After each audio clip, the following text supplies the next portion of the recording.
Hello and all, this is Nerdcraft here, bringing you game number 2 out of a best of 5 series, excuse me. Here, spotting on the upper right hand corner of the Tall Dream Altar is our Red Protoss player, WhiteRa, and his opponent here spawning on the upper left hand corner is our now teal Terran player, EmpireKas, doing a bit of a color change there on me. Yeah, last game we saw WhiteRa taking this in a pretty good game. I'd say very back and forth. In that, with the immortal among immortals, who I will never forget for how freaking awesome he was. And curious to see what WhiteRa will do in this game. He might go that Nexus first, or he might go a one-gate Nexus. Tall Dream Altar, again, a very large map, so he could definitely get away with it. Kos, however, I don't feel he's going to go for a gasless expand. I think he just wants to, he might be a little shaken up from that last game. He might just be thinking, okay, I need to, like, throw him off somehow. This is just, again, I talk about mind tricks within this game quite a bit, and I think this is where it really comes in. If you lose the first game, you're gonna start thinking, okay, you might be a little mentally unstable, or not mentally unstable, but you might be just a little shaken and thinking, how can I get this guy shaken? Because if your opponent has won the first game, he's kind of like, yeah, that's right, I won, I'm going to take this game too. He's kind of living on a high, and you're trying to deny that high somehow by throwing him off, taking advantage of it. Even like some players I've seen, they'll start off with a standard, like, Reaper expand or something like that, and then win the game, and they'll be so confident that they'll go like for a command center first on a fairly small map, and then completely get rolled because they kind of got a little overconfident or stuff like that. I don't think WhiteRa is going to be the kind of player who's overconfident. Of course, as I say that, as we see, he is going Nexus first, so maybe I'm wrong. And Kos, he is going Refinery before command center, before barracks, so that does indicate something. Actually, oh wait, no, there's barracks right here, and he's getting a tech lab attached to it, so yeah, the position of this barracks definitely indicating that he's going to do something tricky. WhiteRa does see it, and he does see that there's a tech lab being built, so I'm not too sure what to say about that. He might just be thinking, oh, Reaper expand, perfectly standard. This probe really wants to take out a supply depot. Oh, don't take out the SCV. Oh, I hate that so much. He actually stopped the supply depot at 3 more, or like 1%, and had 3 more HP to be dealt with, and Marauder coming out. Concussive Shell is on its way, so it looks like it's going to be a Marauder Concussive Shell pressure, the first SCV coming up, or the SCV coming up here to get the scout. I think this is the first scout for Kos, and he's actually going to put down a bunker, so Kos is definitely looking to put on some pressure, and WhiteRa making sure that his probe does get to that SCV. The Nexus has just finished. I don't think the Nexus is in range of it. I don't think the bunker is in range of the Nexus. Now here comes the first Marauder. Marauder versus probes, not exactly in favor of the probes, but Kos still microwaving back anyway. He wants to make sure that this Marauder is as full health as he can possibly get when the first Colossus comes out. Not Colossus, but Zealot. And speaking of which, there he is. Concussive Shell just now finishing, and it looks like he's gonna focus down the probes. I think he should be focusing on that Zealot.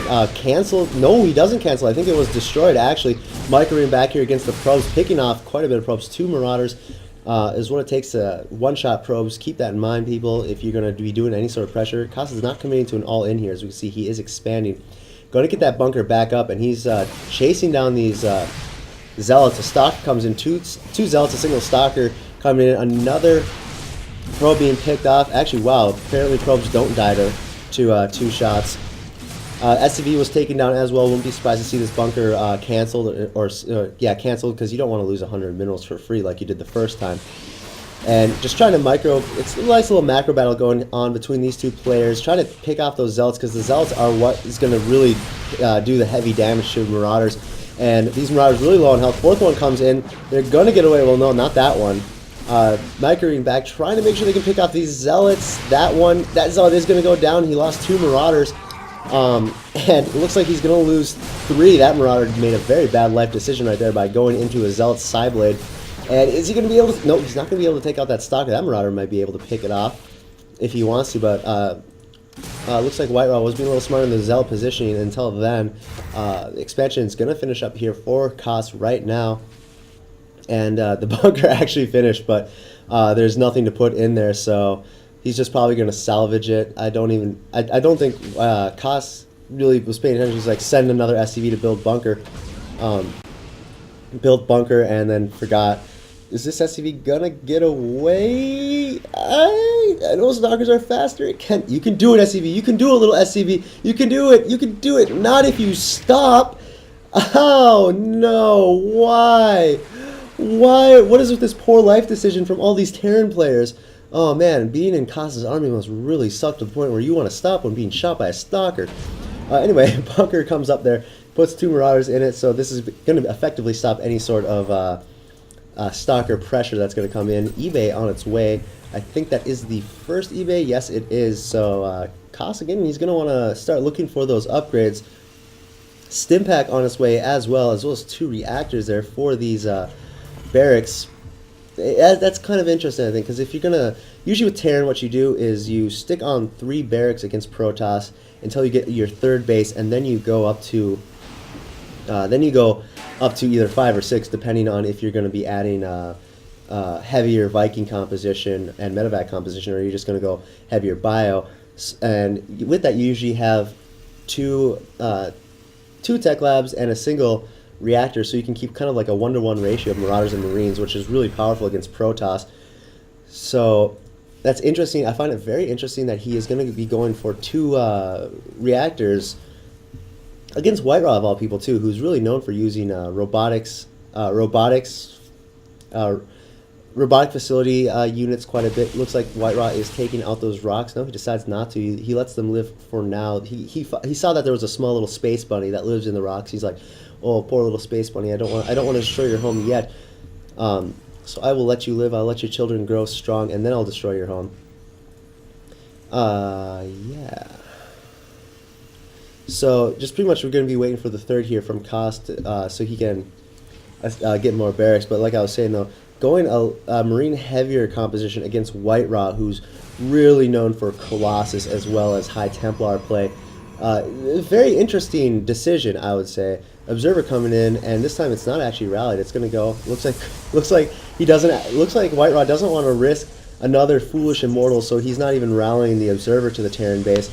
6th gateway being added here, and the Robo Bay just being established right over here. So looks like Colossus is going to be the AoE of choice for WhiteRa. That's why I believe Protoss players, they depending on their build, they decide to whether they go Death Ball style and Gateway style. Of course, you always need an AoE with that. That SCV is going to go down. Again, another poor life decision. You always need an AoE within the Protoss army in every single matchup, I do believe, unless it's a PvP Blink Stalker or something like that, because that's usually earlier pressure. As you can see here, Stalker's poking at this refinery. They're going to try and see if they can take it out, deny some gas. I don't think Kas realizes how small this army is. The Immortal is going to come in. Nice forceful there from WhiteRa. He's going to be able to catch some of the units out of guard. And the Immortal now coming in, they're going to really be able to dish some damage out to this refinery. This Zealot getting overzealous. Man, I don't think I'll ever get sick of making that joke. And he does live with 13 health. So, what was I saying? Oh yeah, the only time you don't really need an AoE type unit as a Protoss player is when you're going Blink Stalkers, and that's usually a little later into the game. But Protoss is very, very reliant upon getting that AoE type damage in, so that's why Colossus and High Templar are just very effective, as well as Archons. I think honestly that when it comes to when it comes to AoE type units, Protoss does have the best. I mean, they have High Templar, Colossus, Archons, and the damage is just really crazy. As we see here, the 3rd finishing up for WhiteRa, he's going to be instant saturation, and 3rd just finishing up for Kas as well. It looks like there was a Stalker there that met his doom. So yeah, and Terran isn't. I always find that interesting. That Terran isn't really as reliant on AoE as Protoss is or Zerg is. I really don't know why. Of course, it does depend on the matchup. In PvT, you're not as reliant on splash damage as in PvT. or PVZ, because PVZ, you're really, really reliant on making sure that you destroy as much as you can within the smallest amount of area. And it looks like 2 Marines and a Marauder, they're going to try and take some Zelnaga towers. Drop here coming into the third of WhiteRa for Kas.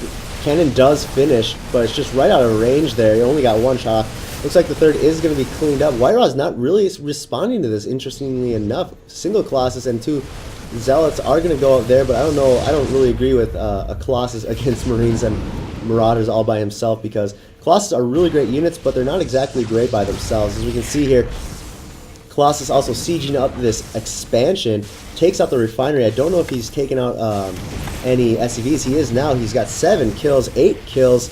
Going to be picking away at this tech lab. The Bio coming around here, trying to see if they can get a flank against the wall, which would be very, very devastating for WhiteRa. I heard a stim go off. There's the Marines taking a stim, but Stim Marines versus Colossus is very bad. And here's the engagement. Huge EMPs go off on the sentries, but force fields do get off. Actually, no, the EMPs only hit 1 sentry, and the Immortal as well, and a couple of Zealots. But these sentries are going to be able to put out a lot of force fields. This Colossus slowly picking away at everything. The Ghost does go down, and this entire army is cleaned up by Kas, and I don't know if that was a good exchange for WhiteRa. He did lose 15. He did kill 15 SCVs and put a lot in low health, but at the same time he did lose his third, and he also lost 17 probes. So, and Kas didn't lose that army either. So I don't think that was I don't know if that was exactly as effective as what WhiteRa was hoping. But now 2 Colossus coming in, he's gonna be able to pick off twice as much SCVs, twice as fast. But there are 4 Vikings coming in. 1 Colossus is going to go on. Huge EMPs going off on all the Stalkers. The Colossus is actually still alive. That one is going to live because the Stalkers... No, that one's not going to live. The Stalkers do go forward. They pick off 3 Vikings. And now we just settle down. We just settle down, everyone, and we go back into it. So, yeah. SCV is just getting everything repaired, making sure it, stays for quite a while. I like this, half wall coming up that has been established for Kas with the 3 bunkers, almost impenetrable unless you have a very large army. And he's adding supply depots now so that the Zealots can't exactly get a really good surround on the bunkers. And what do we have coming up from WhiteRa here?